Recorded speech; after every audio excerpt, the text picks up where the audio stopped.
Mūsų laida grįžta į pajūrį, kur prasidėjęs pavasaris žymės ir naują jau realių darbų etapą. Artimiausiomis savaitėmis laukiama to, kas žymėtų naują pradžią. Kol dokumentai tvarkosi savivaldybėje ir kitose vietose, mes tebedirbame su tiekėjais, rangovais ir subrangovais. Nėra taip paprasta, nes mes renkamės geriausia. Kas yra geriausia? Tai yra visų pirma kokybė, visų antra yra atsiskaitimo sąlygos, visų trečia pristatymo terminai. Čia yra 3 dalykai, kurie mus siaubingai jaudina, galiu taip drąsiai pasakyti. Taigi šiandien mes žiūrime šiek tiek medinio dekoro viduje, gintariniuose vakaruose. Yra dizaineris nupiešęs keletą, jūs matote dabar vizualizacijas, yra nupiešęs keletą komponentų, kurie yra iš medžio. Ir mes blaškomės po Lietuvą ieškodami geros kokybės, nes velniai nematė tų pinigų. Kokybė ir dar kartą kokybė. Tai kad šiandien mes kalbiname Klaipėdoje medžių bites. Pačios medžio bitės randasi ne tik Klaipėdoje, esame ir Šiauliuose, ir Kaune, ir Vilniuje. Vilniuje turim 2 parduotuvės, tai ant reikalui praktiškai esam Lietuvoje pasiekiami iš visų pusių. Medžio bitės, kaip ir mūsų logotipas pasako, esam patogi medienos parduotuvė, o mūsų tikslas ir siekiamybė, kad būtumėm Lietuvoje pagal servisą numeris 1.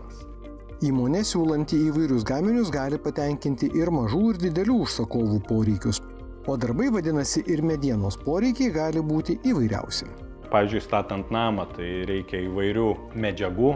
Tai jeigu stato karkasinį namą, reikės karkaso, balkių, sijų, kolonų. Namui įrengiant reikės turbūt vidaus ir lauko dailylenčių, o gerbuvį aplinkui namą tai turbūt reikės ir terasos.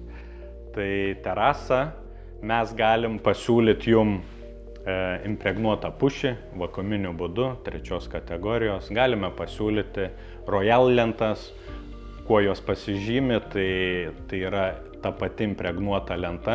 Jos ruošinys yra atrūšiuotas, tai bus geresnės klasės mediena, plus ir jinai yra papildomai nuolivuota, kitaip tariant, perkant produktą jau turit su spalva ir ten 5-7 metus prie jos nieko daryti nereikia. Dar viena vis labiau populiarėjanti prekių grupė tai termomediena. Medis gyvas, todėl apie jo priežiūrą irgi reikia pagalvoti. Arba pasirinkti produkciją, kurią ruošiant apie tai jau buvo pagalvota. Dažnai žmonės maišo degintą medieną ir termomedieną. Tai deginta mediena taip jin gali būti nudeginama liepsnos pagalba, tai rankiniu būdu arba kažkokios tai mašinos pagalba. O termomediena yra ekologiškai apdorota mediena, kaitinant ją ir vėsinant garais.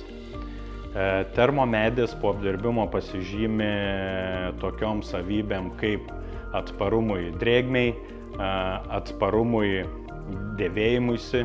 Po terminio apdirbimo atsiranda tokia savybė kaip natūralus medžio pilkėjimas. Tai jeigu jūs esat medienos entuziastas, nebijot natūralios medžio spalvos, tai turėsit pilpkumą. Tačiau tas medis, kaip ir minėjau, nebijo nei drėgmės, nei vandens, nei vabzdžių, kadangi pati medienos struktūra jau buvo pakeista, ten nebėra tokių medžiagų, kuriomis norėtų misti vabalai, vabzdžiai ir pelėsiai. Jeigu kai kurios darbus planuojate ir sugebate atlikti patys, jums pakaks tinkamos medienos. Bet jeigu savo kompetencijomis nepasitikite, medienos pardavėjai jums rekomenduos kokybiškai dirbančius meistrus, kad medienos gaminiai jūs džiugintų savo natūralumu ir ilgaamžiškumu.